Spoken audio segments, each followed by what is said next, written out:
The house on the hill was not just a mansion, it was a monument to silence.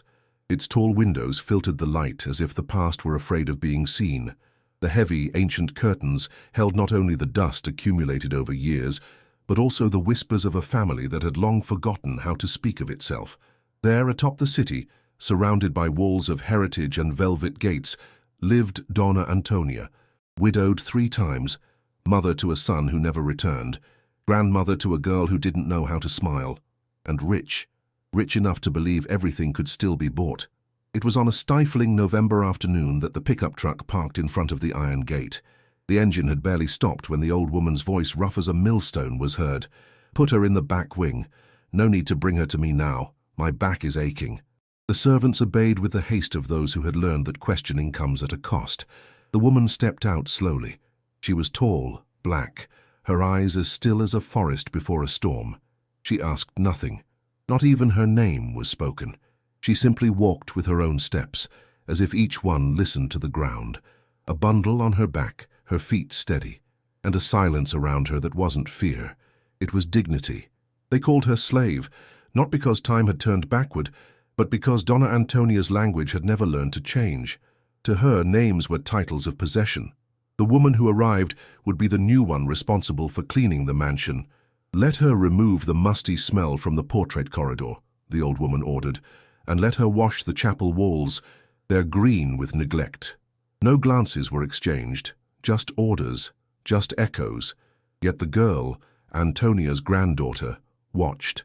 From corners, through half-open doors and cold staircases, her curious eyes followed the woman. She was a 9-year-old child named Beatrice, but no one in the house called her that. She was the girl, the little one, the one from the blue room.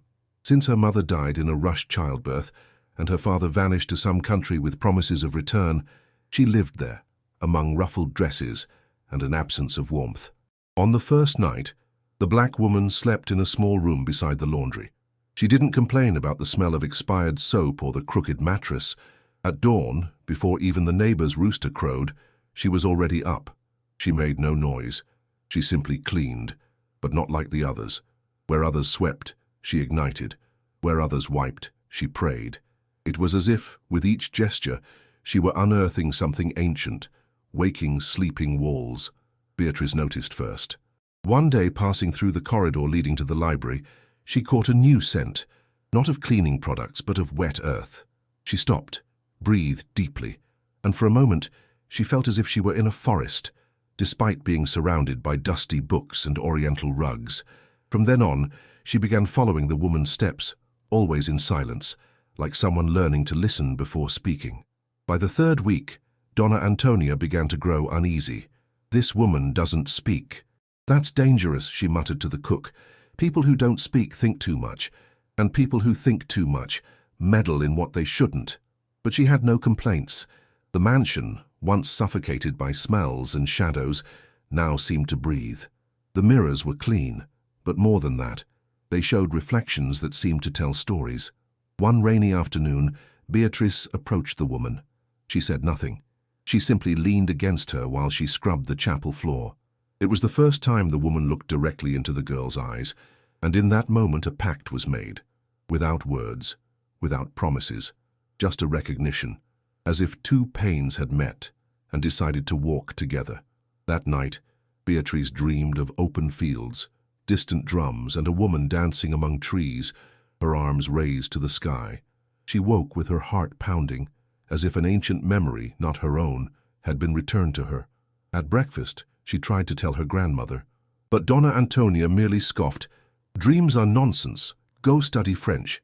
Weeks turned into months, and the woman's presence began to shift the rhythm of the house. The clock in the living room, stopped for years, began to tick again. The dry, forgotten plants in the garden started to sprout. Even the fountain at the entrance, which no one remembered how to operate, began to flow again. The old woman, observing it all, grew restless. "This woman is tampering with something," she said. "This isn't normal. Things don't come back to life like that out of nowhere."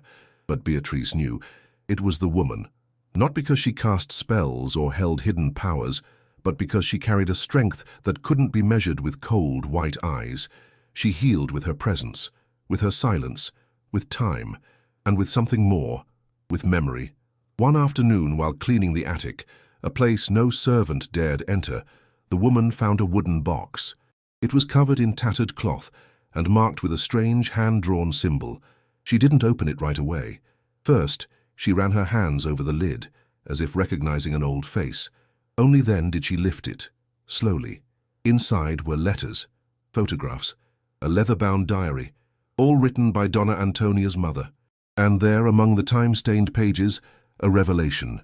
Beatrice's great-grandfather, the patriarch of the house, had a daughter with a black woman, a woman who had been a servant in that very mansion. The child was raised in secret, far from the city, to avoid scandal. Her name was there, Mimar. The woman now cleaning that house was Mimar's granddaughter. The box remained silent for 2 days, hidden under the narrow bed in the laundry room. The woman told no one. Not yet. She merely looked at the wood as if hearing ancient voices within it, and at night, while everyone slept, she read passages from the diary in a low voice, as if conversing with ghosts.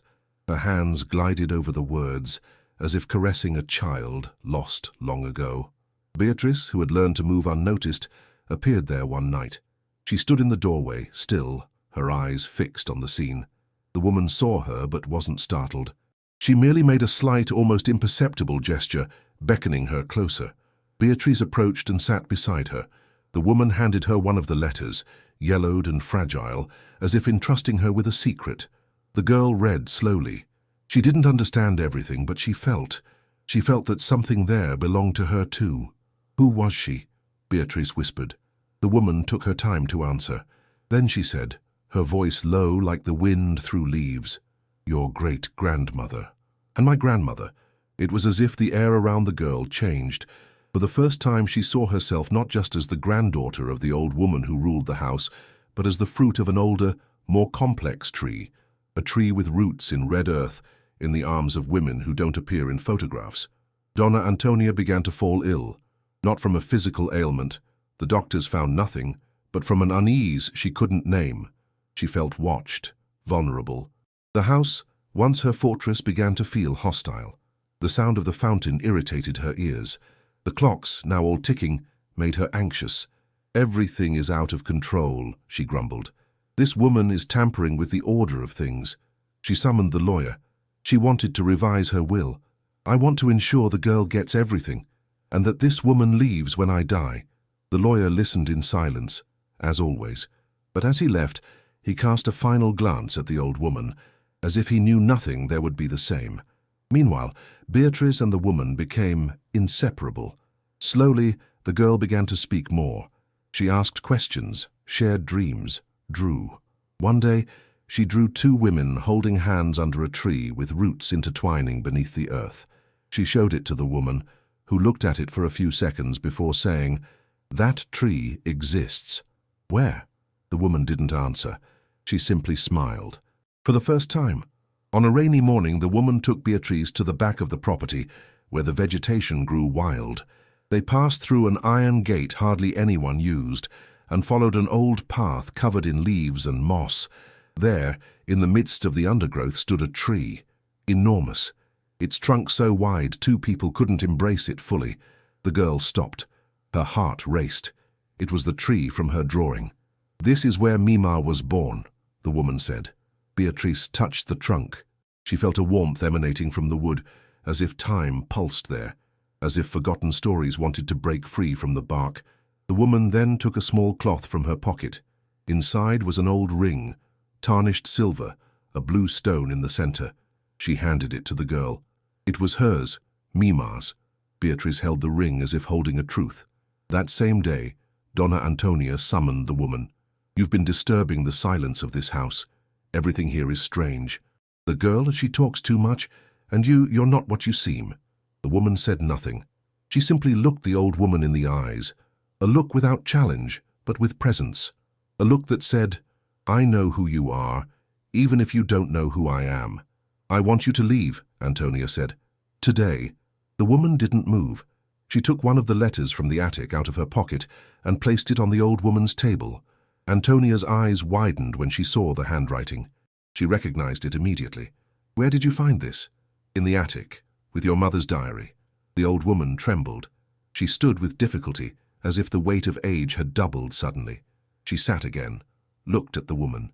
"So, you are Mimar's granddaughter." The silence that followed was heavy, as if centuries were passing through that room. Finally, the old woman whispered, "I remember her. She was the only one who could make me sleep. She told me stories. She had warm hands. One day she was gone. They said she'd run away, but my mother cried for weeks."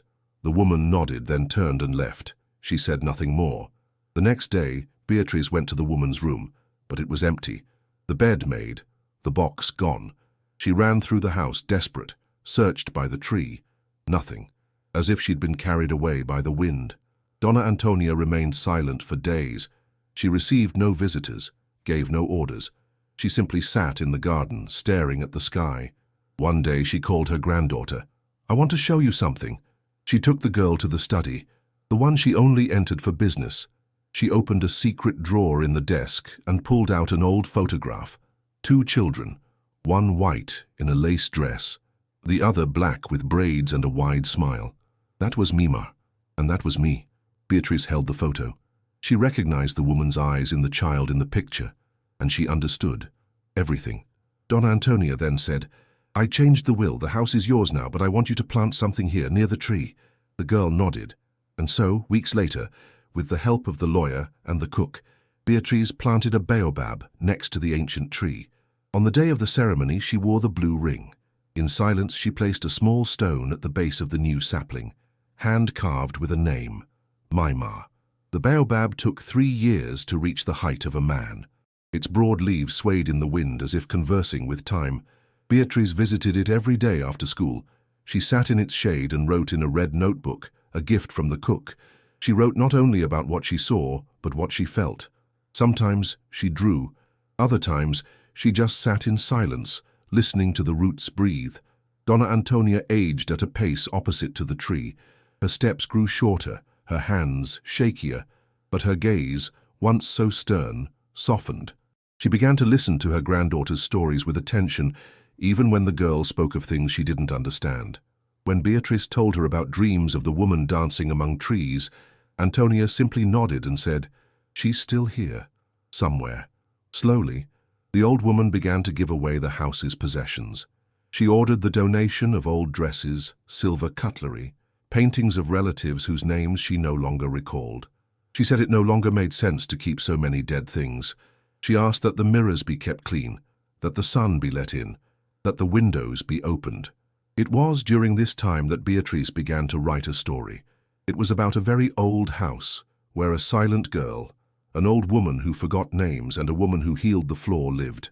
She wrote for months, unhurried. Sometimes she read passages to her grandmother. Other times she read alone, to the baobab, as if her words could reach someone who had left without saying goodbye. One day, while reading at the foot of the tree, something called to her. Not a sound, an impulse. She turned and saw, among the roots, something glinting.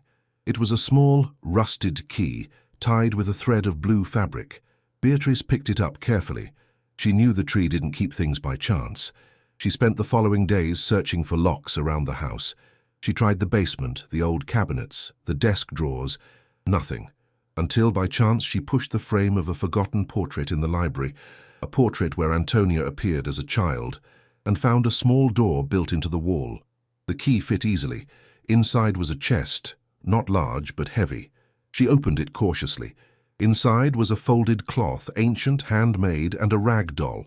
At the bottom of the chest, a letter, written in firm handwriting, addressed to whoever comes after. Beatrice read slowly. It was from Antonia's mother. The letter spoke of Mimar. It said she hadn't left by choice but was taken by force by the husband, who feared the bond between the two girls. That Mimar was his daughter, but never acknowledged. That Antonia called her sister, even without knowing why. And that, out of fear and convenience, they silenced everything. The letter ended thus: "If one day this house hears Mimar's name again, then there will be hope. Let the roots speak, let the tree bloom, and let the silence finally rest," Beatrice cried. Not from sadness, but from recognition. She held the doll in her lap, closed the chest, and ran to her grandmother. Antonia read the letter in silence. Then she stared out the window for a long time. Outside, the baobab swayed in the breeze. Finally, she said, "I remember the doll. We shared it in the afternoons. I was jealous, and I loved her, a love they didn't let grow." Beatrice then said, "We can tell this story, Grandma, to everyone." Antonia nodded, but without hate, only with truth. The following year, the mansion was transformed, not into a museum or a cold memorial, but into a living space.